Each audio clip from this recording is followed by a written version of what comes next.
Aaron Christensen, I would say welcome to 2023, but we've already done a horror-themed show together. Yeah. The first Accademia Giallo of 2023 happened just this past weekend. So we're going to be opening up our long-running Hammerland series with a bit of a twist. Despite, some um, viewer comments that they love Hammerland, they love the fact that we've been talking about these wonderful films for the past 2 years, and they want to keep the train going through Hammerland. We're actually leaving. We are going beyond Hammerland. We had Hammerland, Son of Hammerland, and now we're going beyond. What does that mean? Well, first of all, it doesn't mean that we will never talk Hammer horror again. It just means that this year we're going to be pushing past the boundaries of strictly Hammer films and discovering some other British horror masterpieces, hopefully, by some of the other studios that perhaps were either inspired by Hammer, maybe inspired Hammer, or had nothing to do with Hammer. They're just turning out, weird and cool horror movies. So let's kick it off with Theater of Blood, starring Vincent Price from 1973. We actually picked a big anniversary movie 50 years ago. Yep. This movie came out. So first of all, AC, you and we both put together the list for Beyond Hammerland, Right. but they're all, I think, with the exception of maybe one or two exceptions, possibly, they're all blind spots for me. So what are we Okay. in store for in terms of going beyond Hammerland? What can we expect in general? Is there something that we should be looking out for, mile markers, as it were, as we go on this new journey? Well, and again, I'm really excited about going beyond Hammerland because then we can return to Hammerland. But yes, there's a lot of basically the films that we picked kind of mirror Hammer's reign from that mid to late 50s to the kind of early 70s, mid 70s.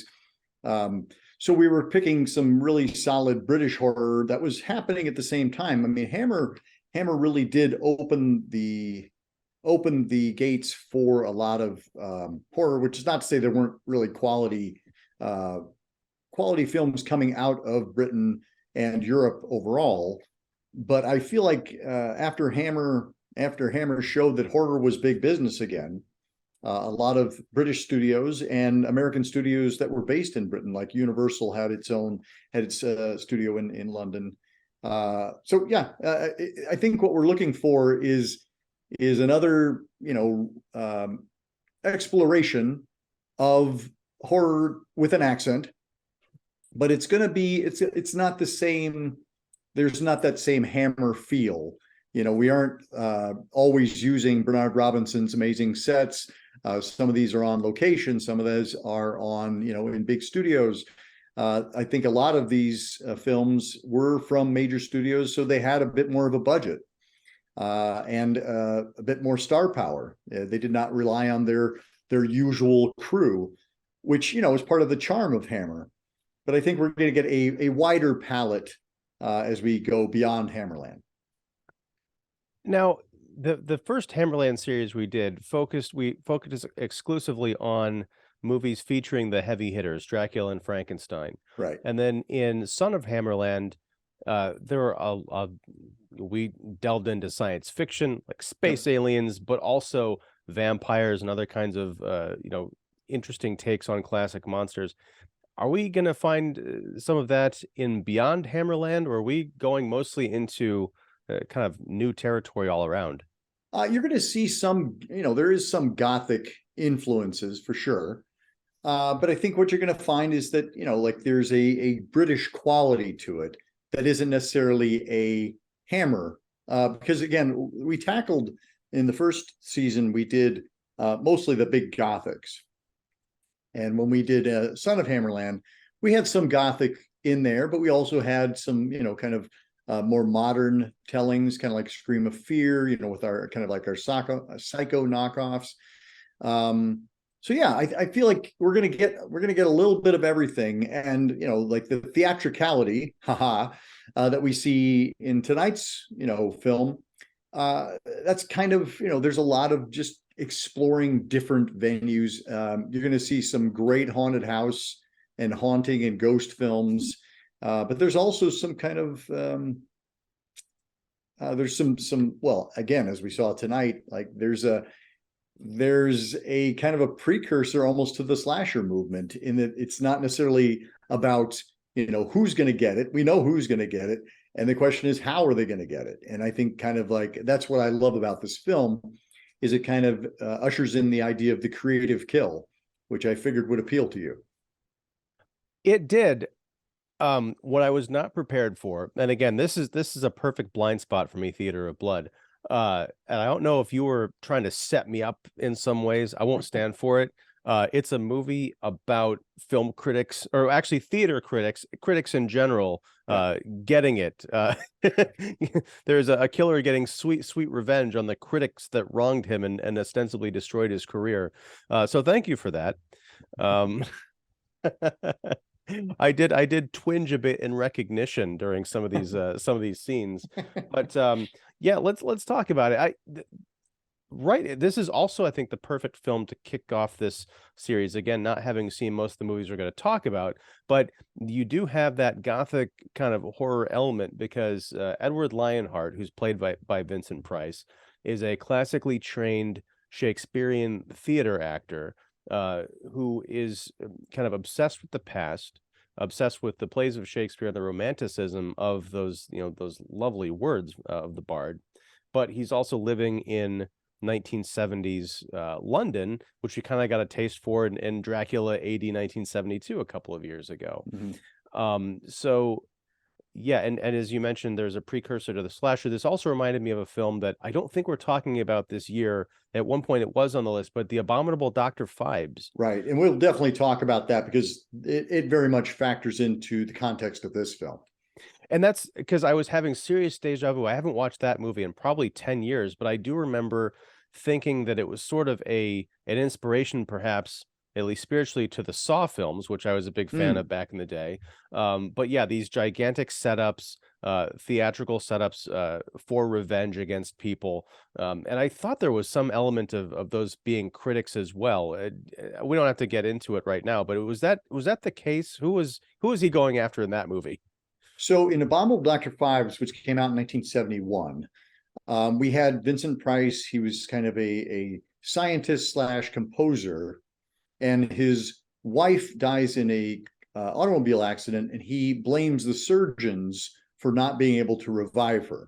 Okay. And so he takes his vengeance on the entire medical team, and he does it in the themes of the 7 plagues that Moses visited upon the Pharaoh. And so that idea of a theme was kind of laid out there. And it came out the year after Love Story. And the Love Story, well, I'll tie this in a second. The tagline for Love Story was, "Love means never having to say you're sorry." And the poster for Abominable Dr. Phibes shows, you know, Phibes, because he's all disfigured from the car accident, and he wears a Vincent Price mask. And the tagline was, "Love means never having to say you're ugly."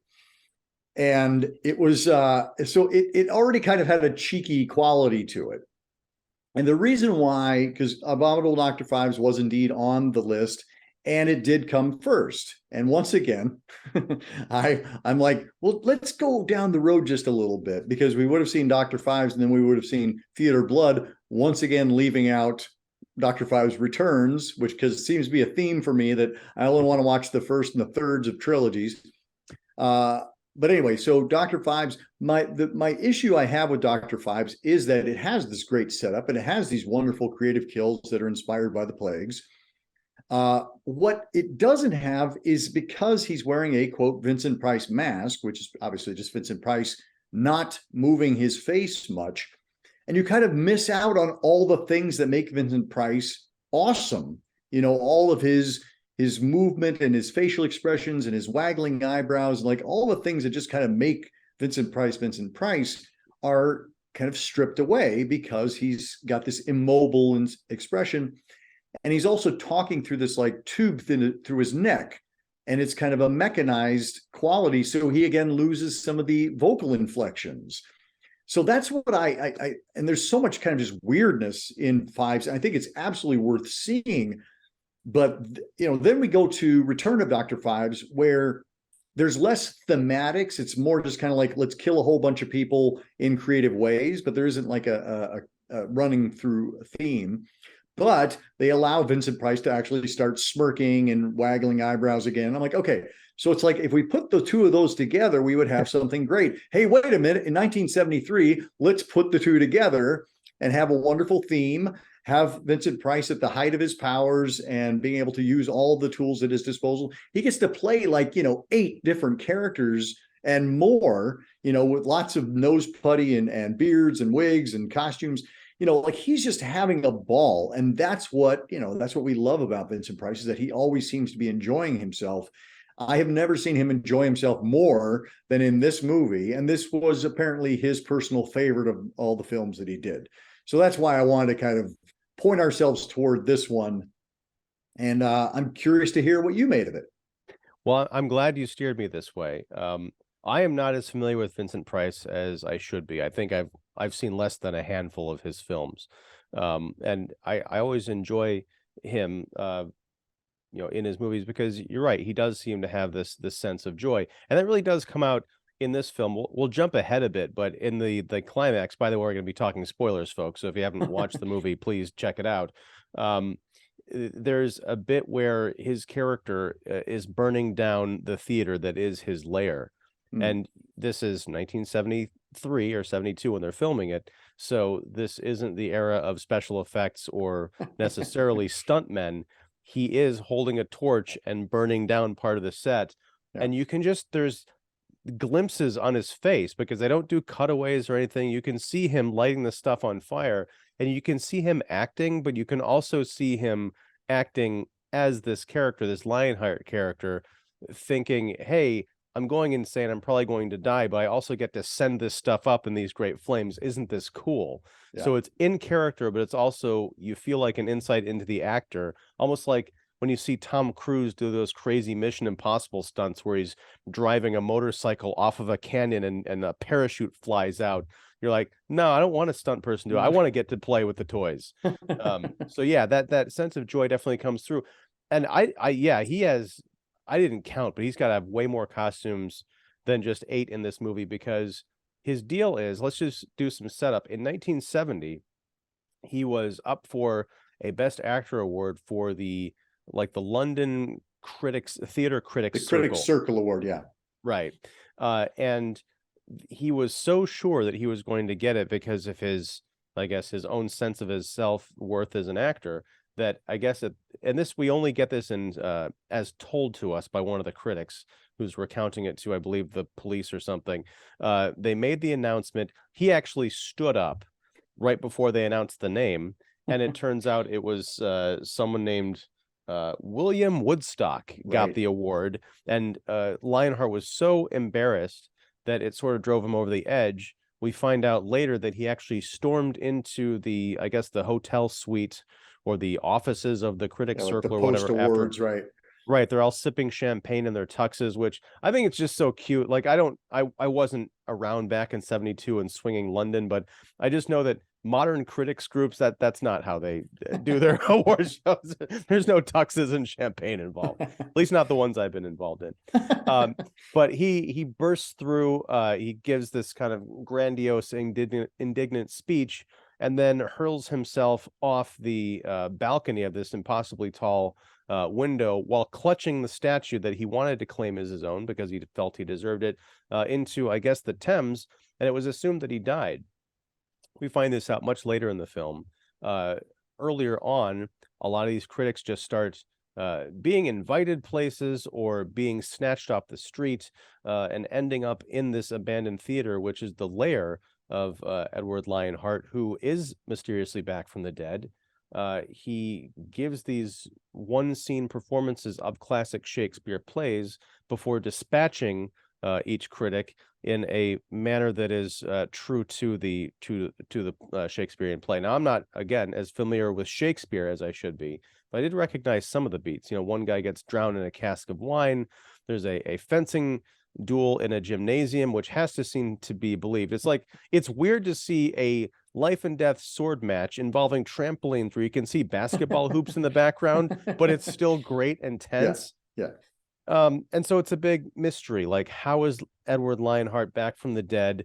His daughter, Edwina, played wonderfully by Diana Rigg. Is she involved in the killings, or is she just is she in danger because her father's back and insane? We know the answer way before the police do. But yeah, it's this, as you mentioned, it's not a who done it, it's how they gonna get it and when. Yeah, agreed. And I mean, Diana Rigg is billed right alongside Vincent Price. They were both, huge stars at that point.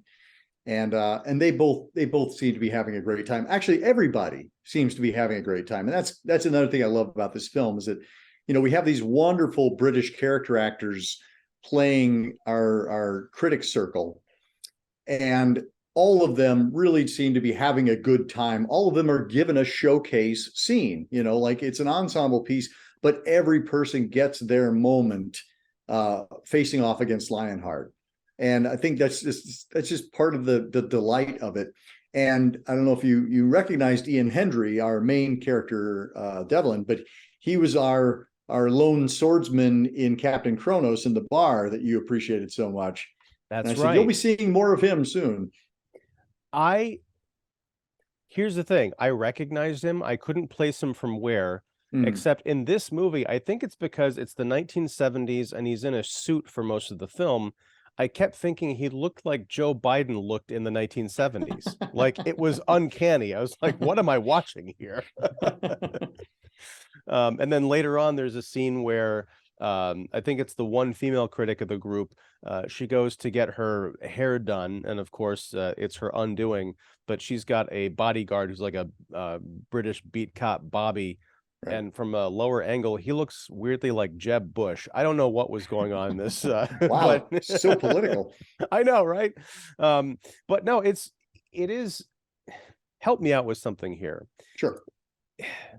All of these critics were intimately familiar with the works of Edward Lionheart because they seem to take great joy in panning his work. In fact, he's got this giant, almost like paste up Bible of every review of every performance he's ever given, and most of them are scathing, and that kind of gives him the ammunition to go on his revenge. So they all know what he looks like, what he sounds like, probably what he smells like.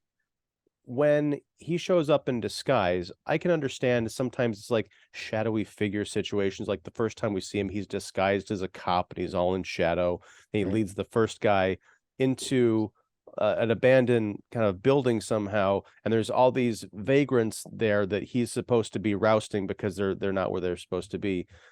They all turn on him, and it turns out they're all working for. They're like the Batman henchmen. And Vincent Price played Egghead a little bit before this, so it's fitting. It all connected. Right.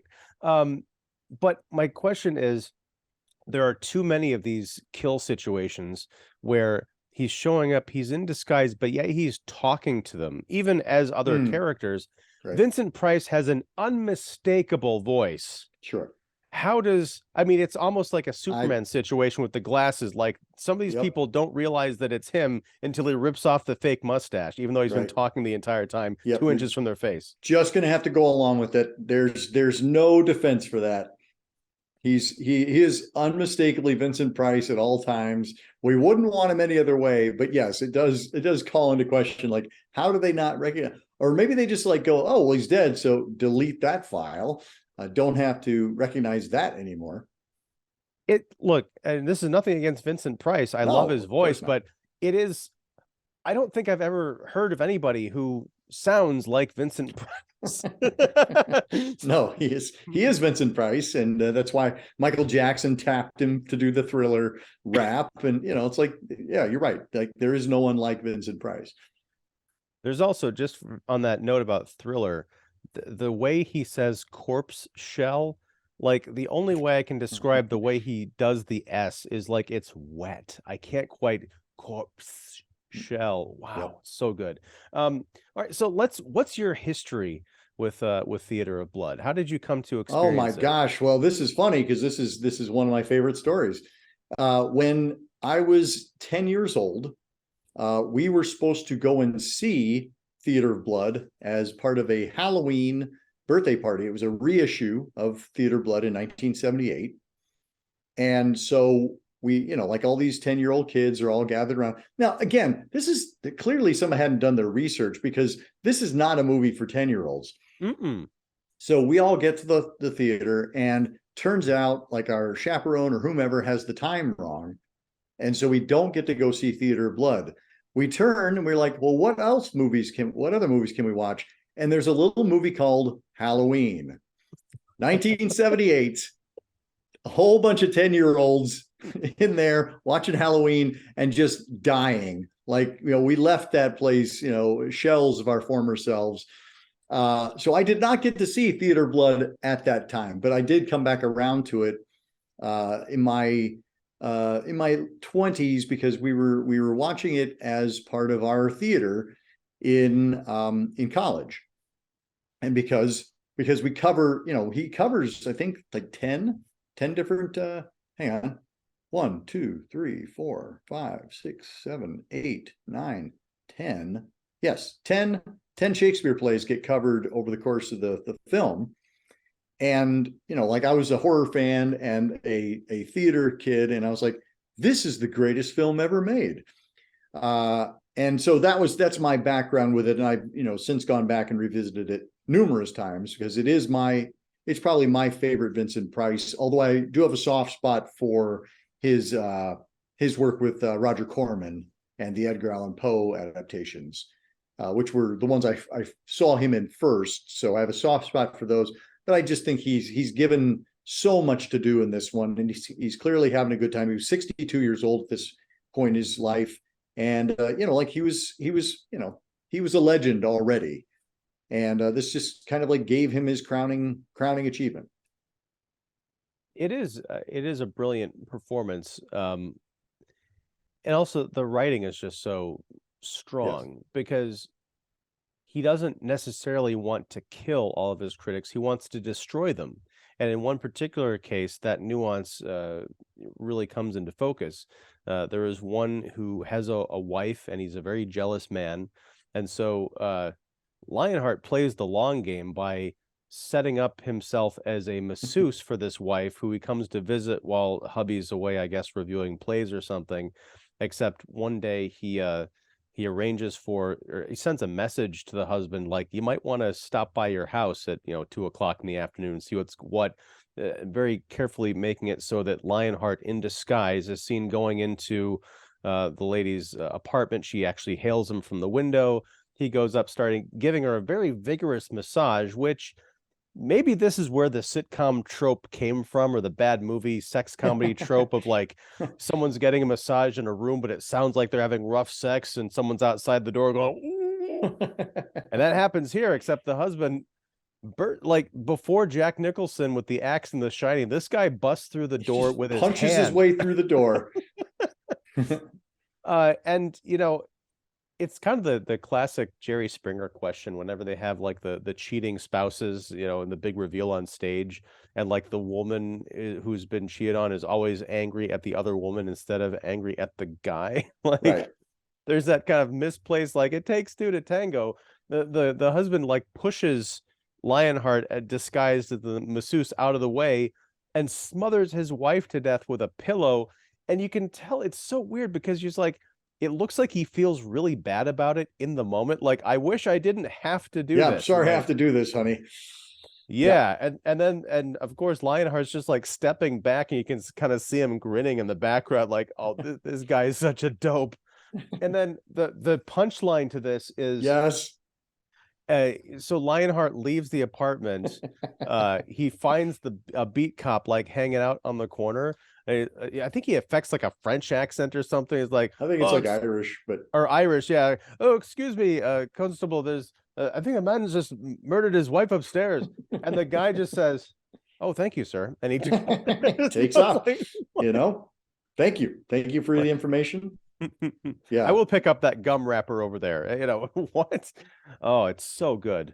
Yeah, and again, I mean, Jack Hawkins, of a legendary actor, This was his final role. He's the one who plays the one who smothers his wife, and Diana Dors is his wife. We get a couple of instances of collateral damage. Like we get she gets murdered even though she had nothing to do with it.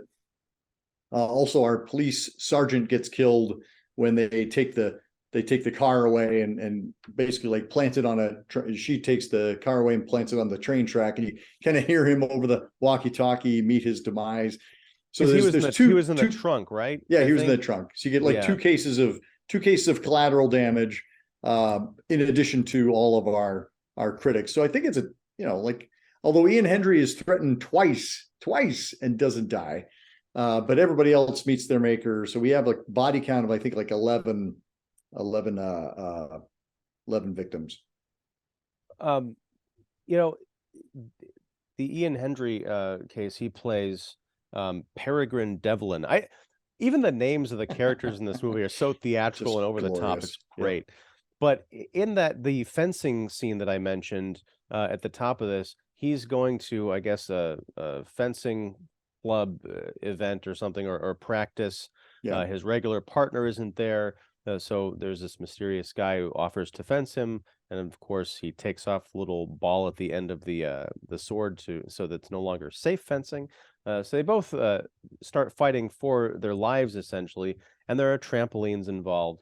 But eventually, Lionheart gets Devlin on the ground, and in this iconic close-up, looking down at Devlin, he says, I'm not going to kill you now, but you never know when I'm going to kill you. It could be tomorrow, could be next week, could be next year. I'm going to have, fun doing this. I'm going to destroy you like you destroyed me.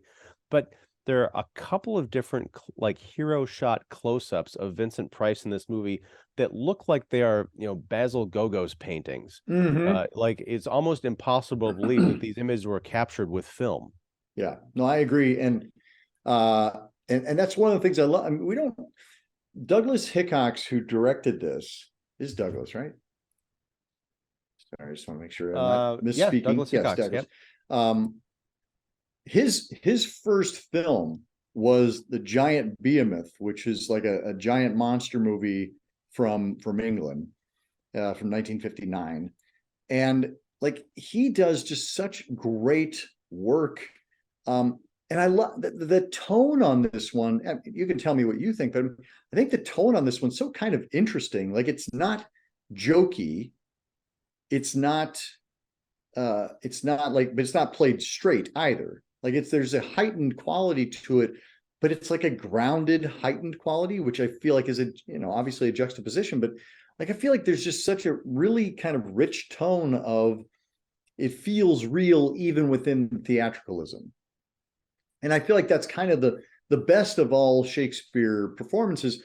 There is that heightened quality because of the language, and the performances kind of lend themselves to that, but there's still a ground. It doesn't just like become this hammy, over the top, gesticulating, etc. It still feels grounded in an emotional way. And I feel like that he really strikes a really nice quality, and that everybody in the film is on the same page. I think that's exactly it. It's weird because it is camp, but it's not camp. The camp comes in the madness, the mania of Edward Lionheart, who you get the feeling that after he's kind of resurrected from the dead or dragged out of the Thames by that gaggle of kind of like disturbed homeless people, that very much it reminded me of Tim Burton's Batman Returns, the way Selena Kyle is brought back by the cats licking her after she takes the plunge out of the building, and then she kind of becomes the leader of the cats. He becomes the leader of this rabble who become his gang, who help him, with they all get into disguises at different points. They're infiltrators. They do everything. They're bona fide henchmen. But that kind of heightened entertainer's attitude infects the film, but it doesn't take the film into the realm of camp. Right. It just gets very bizarre. Like I think it's the final critic before Devlin gets captured, the guy with the dogs. The Titus Andronicus, yeah. Yeah. Wow. I knew that when he comes home, and first of all, I don't know why who like goes into their own apartment and calls for their dogs. I know it's daytime and everything, but it's very dark in there. He just like goes all around his apartment in the complete dark, like calling out for his dogs, like turn on some lights, buddy. But then he pulls back a curtain, and all of a sudden, Vincent Price is there with dressed as a French chef, and he's got a whole crew with him. And apparently, was this supposed to be a TV show that just shows up in people's apartments? I mean, Because that seems to be the setup, because our critic is very excited to be on This Is Your Dish. yeah, I was like, he wasn't drugged. This is just supposed to be like maybe that's something that I don't know if it's a British cultural thing or maybe they just needed a setup. Like Yeah, I mean, maybe I when think they're it's like, talking yeah, at yeah, the idea of like candid camera or something where, like it's okay if they invade your house if it's a TV show, that's fine. but a cooking show. But so yeah, he gets this this deluxe like meat pie prepared for him, and it turns out it's his dogs, and there's a great reveal of the headless, poodles, or the heads are mounted on a quiche or whatever. And this is something that reminded me straight out of Nightmare on Elm Street 5 with Greta's death, where she's basically fed herself. Mm. They force feed the remains of the dog and look dogs in a giant funnel down his throat. And he even has these like Freddy Krueger one-liners. Witticisms, yeah. Yeah, it's again, I don't know how inspirational this was to other horror films, but it feels like some seeds were perhaps planted here. Yeah, I would like to give credit there. I mean, again, Phibes certainly kicked it off. You had the two Phibes films and then this one. And I do think you can draw a line right to, our wisecracking killers of the 80s. Now, I mean, you not being as familiar with Shakespeare, I feel like there's still enough kind of information as to how he is emulating the play. Like you get just enough of a hint of like, okay, this is how Caesar died. He died being stabbed to death by a group. And it's like, okay, that's where this critic dies, stabbed by all the vagrants. It's like, okay, that I can identify that. And it's great because they do explain it to the audience, but within the context of the story. It's either during the reveal, Lionheart explains to the Right, victim, like, oh, well, you remember this scene from this play, and this is what's going to happen to you. Or it's a critic explaining to one of the cops, right, like, oh, yeah, I just heard about Fred or whatever, and this is all based on one of the plays. And they even have the giant list of the plays from Lionheart's career. It's like it becomes the checklist, the order in which he's committed his right. crimes. So yeah, it's not very it lays everything out for the audience, but it's not handholdy.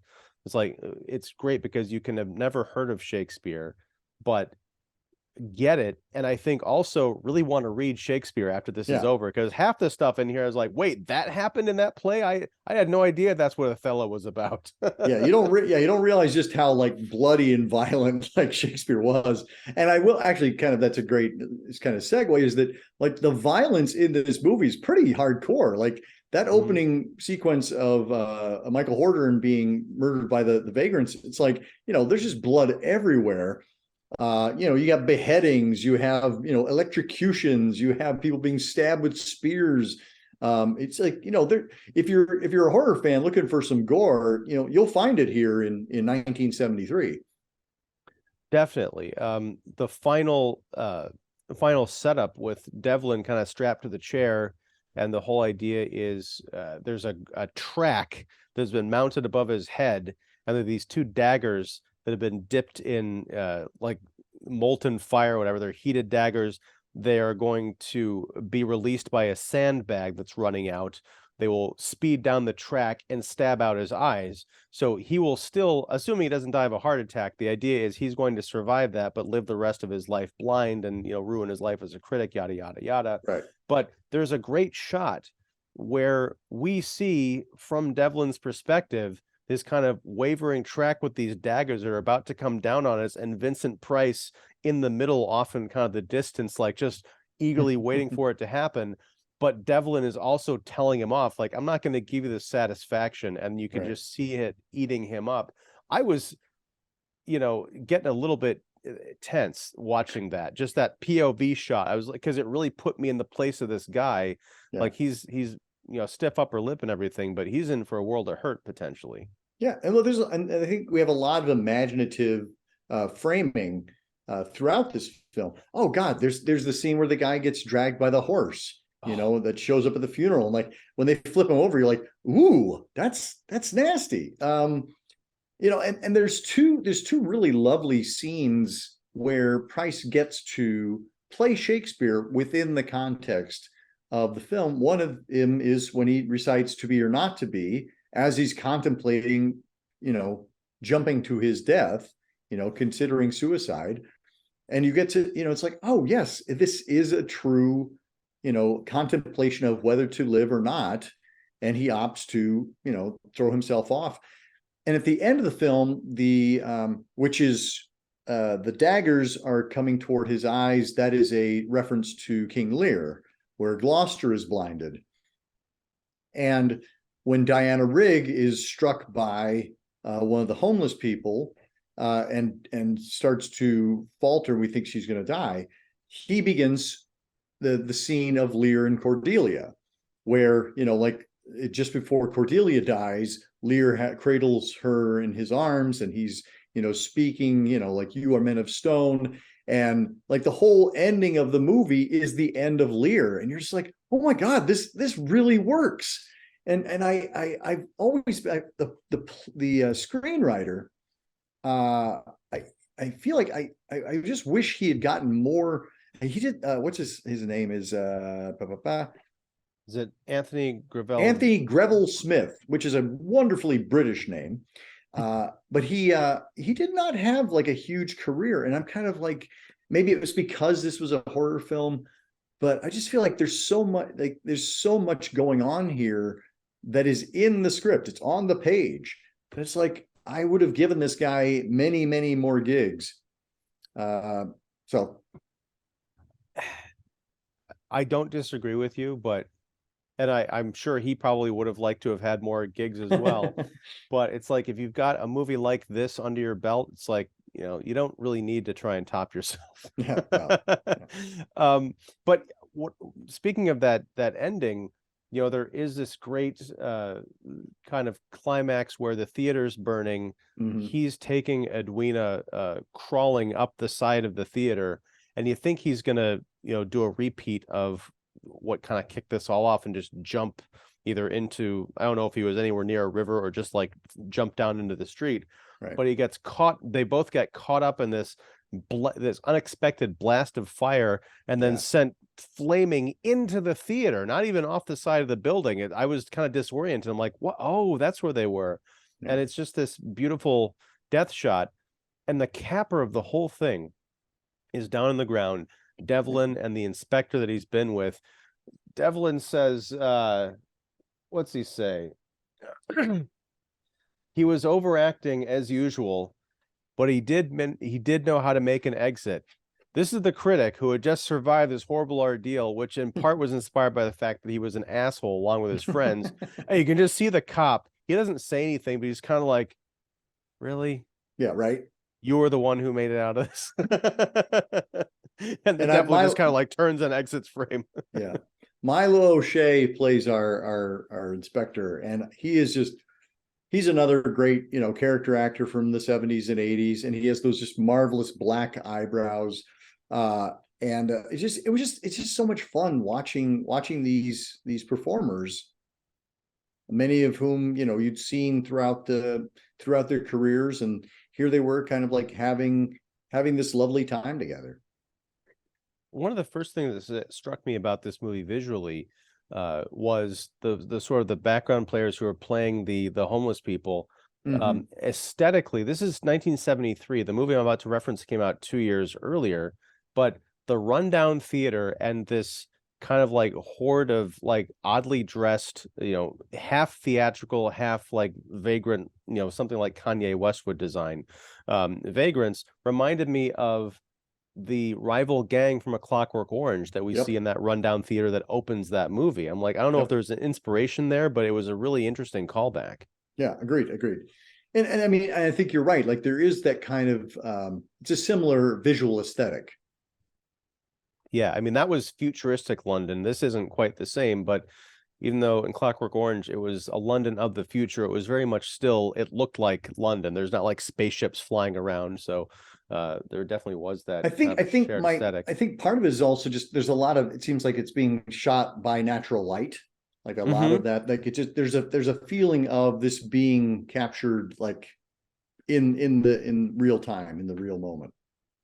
I think part of that lends to the horror of just people walking around in daylight, even though they have some, especially towards the end of the film, like everyone's got a police escort, or or the police escort is on the way to them.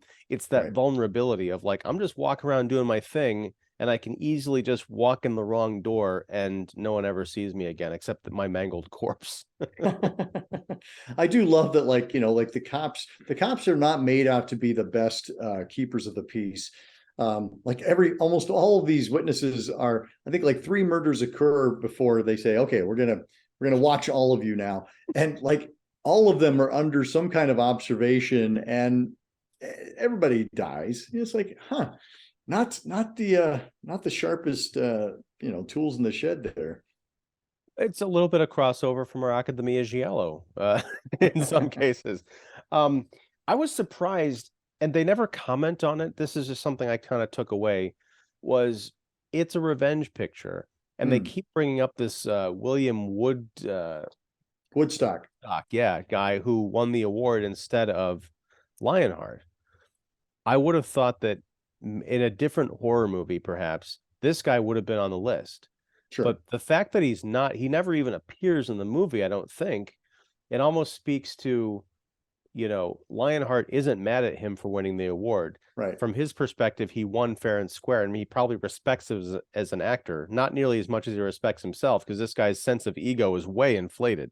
Well, he actually doesn't have any kind words to say about Mr. Woodstock. You get the sense that he's kind of like a Brando type who's mumbling and doing like a lot of naturalistic performance, whereas which is something that like an old school performer like Lionheart would have not looked kindly upon.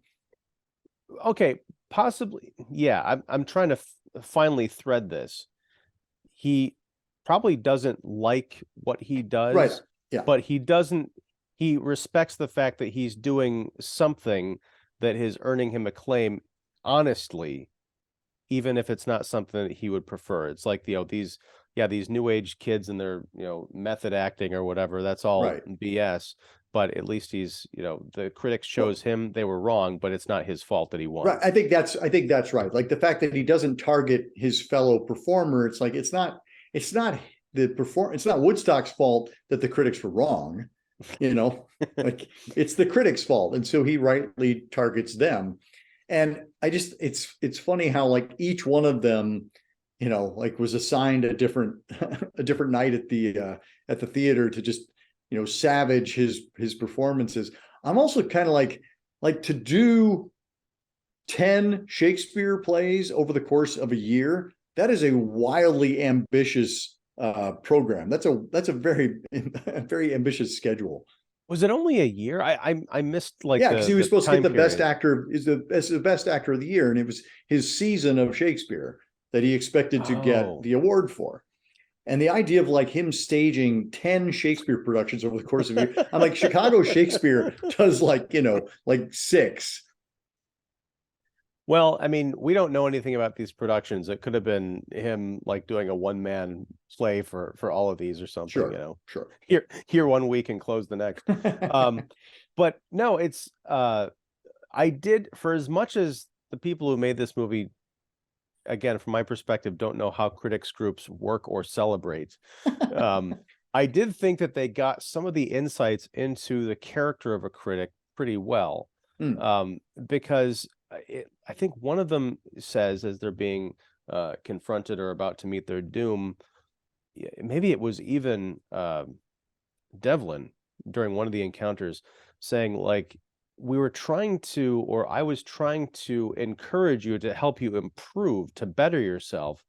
I have certainly fallen into that hubris I probably still do in some of my commentary. Not that it's my place, but it's the way I feel Right. like when I'm watching a performance or watching an actor who perhaps, you know, You just I feel like would have, they have more they could offer. I, a perfect example of this, and I don't do it anymore, of course, since the news came out, but Bruce Willis, once, you know, one of the titans of action and box office, in recent years has gone to doing like 20 direct to video movies a year. The Right. Razzies in 2021, I think, or 2020 came up with a special category for worst performance by Bruce Willis in a Bruce Willis movie. And there were like 10 Bruce Willis movies that were nominated and all this stuff. Of course, last year it came out that he's suffering from aphasia, no telling how long it's been afflicting him. So it's not fair to kind of like treat him like that. Right. But there was that kind of attitude like, what happened to you, man? You were at the top of your game and now you're just kind of slumming it. You're better than this material. Yeah. It's easy to kind of fall into that line of thinking, of course, not knowing the context of what the actor is going through, what's going on in their lives. Maybe they are invested in this role, maybe they like the material. You know, who's it to the critic to say what an actor should be doing with their time or how they should do their performance? Unfortunately, it's a line that we kind of have to toe as critics and hope that we have some degree of actual insight. Yeah. Well, I mean, and I think it's a great observation, is that the critics are just doing their job.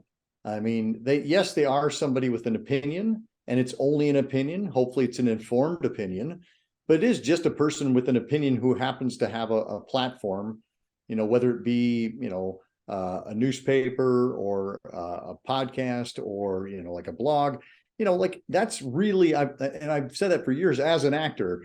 It's like, it's just one person's opinion. And the fact that they have influence may not be, that may not be right, but it is how we tend to use our critics as arbiters to be like, okay, I can't see everything. You tell me what I should see. And if your tastes and mine align, then I'm like, okay, cool. You liked it. I'll probably like it as well. You didn't like it. I'm probably not going to like it. And then every once in a while you'll diverge and you'll be like, what? You didn't like that? What the hell?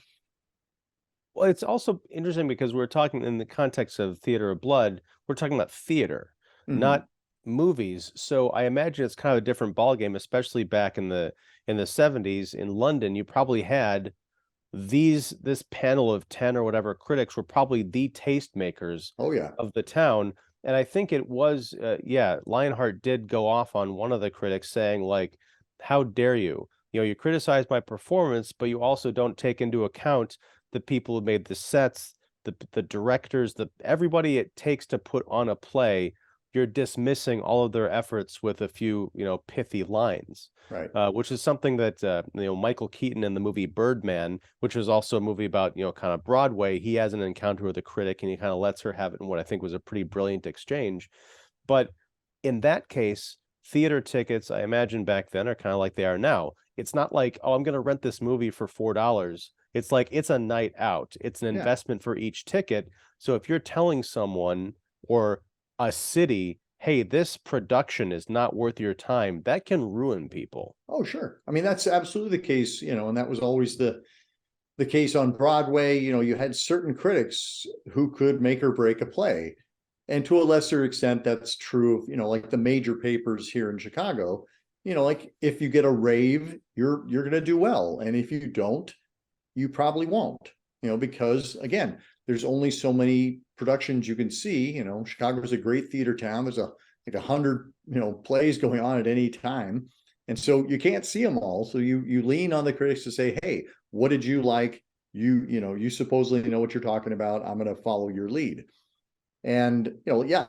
So the idea that Lionheart seems like he must have been successful with the public, at least, because he was allowed to keep performing and keep performing. I mean, he's a legend. And the idea that like the critics just hated him, but the audiences loved him. I mean, how, we see that show up in Hollywood blockbusters all the time, where it's like, oh yeah, Transformers 1, 2, 3, 4, 5, 6, 7, 8, 9, 10. It's like they make $1 billion, and the critics are just like, oh my God, stop going to these movies.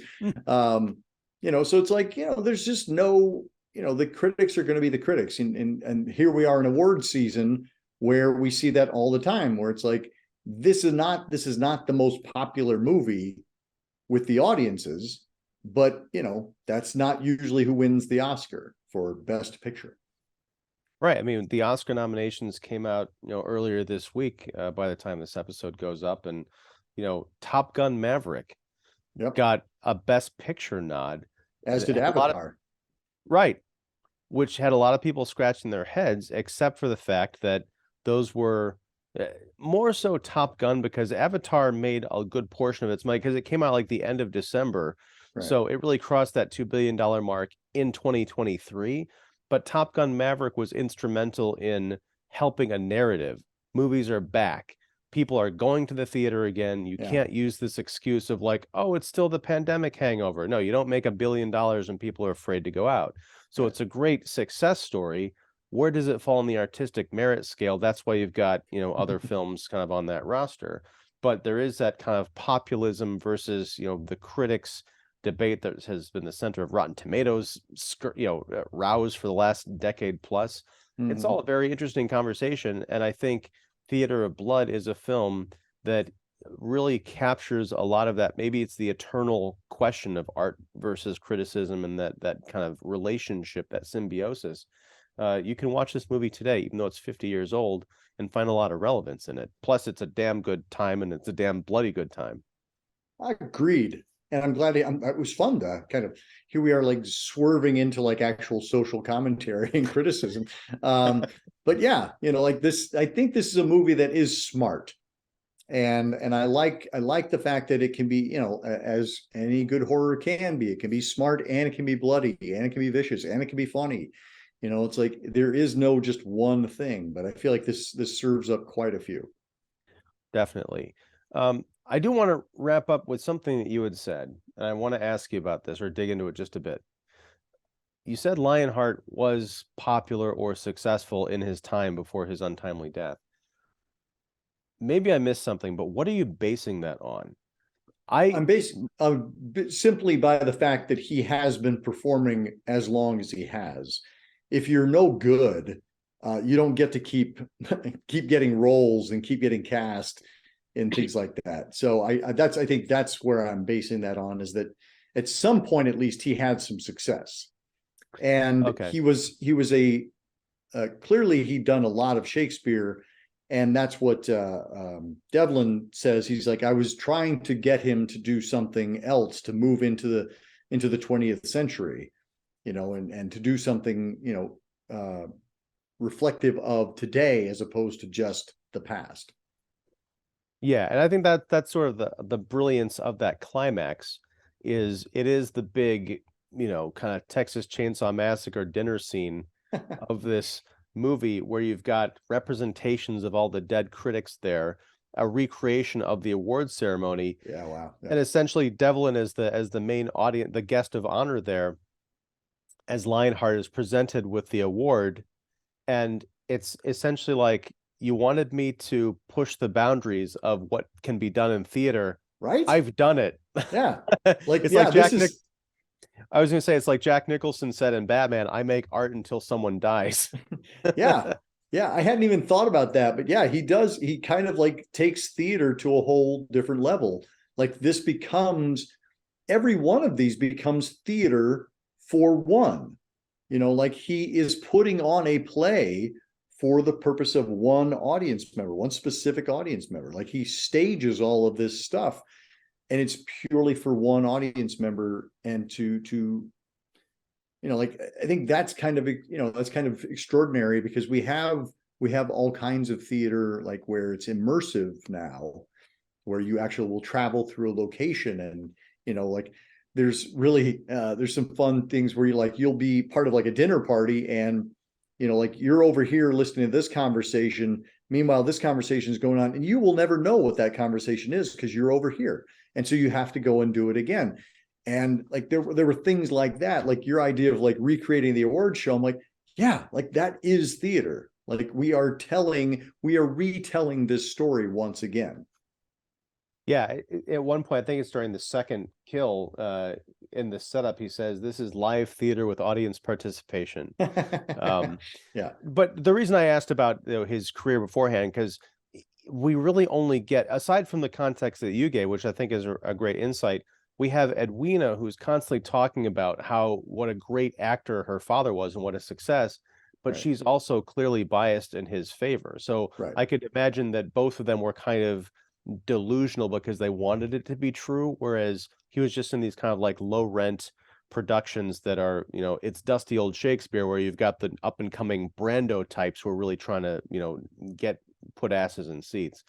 Yeah, But yeah, that's all kind of like for the audience to figure out and puzzle over, which is another reason I think this is a great film. It doesn't give you all the answers. It kind of makes you imagine what life was like, what led up to these events truly. yeah. So I think we're gonna have a blast going beyond Hammerland if this show is any indication. So thank you, AC. Absolutely. Well, and again, thank you for, as always, for laying out the menu and saying, hey, what do we want to serve? Not Not French poodles, poodles. not poodle No. pie. No, not at all. We love animals on this show. But yeah, so I understand. I haven't read it yet, but I have a link which I'm sharing below. You actually wrote about Theater of Blood, so Hmm. we'll be able to share that. Folks, go check that out. Check out all of AC's work at Horror 101 with Dr. AC. And yeah, we'll be back next month. I don't remember what's on the schedule. Don't tell me. We'll just We'll just announce it surprise you later. all. Yeah. Yeah, it's fun. All right, man. Thank you very much. I'm sorry, do you have any closing thoughts on this movie? Uh, no, and I'm just glad that we were able to kick it off with some Vincent Price, because I feel like we haven't. Have we had a Vincent Price in any of our talks? We did we talk about The Fly? We talked about the Jeff Goldblum fly. I don't think we talked about the Vincent Price fly. Okay. I either wrote about or I talked about The Fly at one point because Okay. I think so. But yeah, he was in that movie. He was great in it. Yeah. But yeah, there's maybe that'll be one of our, after we return to Hammerland in 2025, we're gonna become priceless, or I There don't you know. go. There you Something. go. But anyway, I'm gonna let you go, man. Thanks a lot. Take care, everybody out there. Like and subscribe and all that business. And till next time, whenever that is, whatever that is, thank you and take care.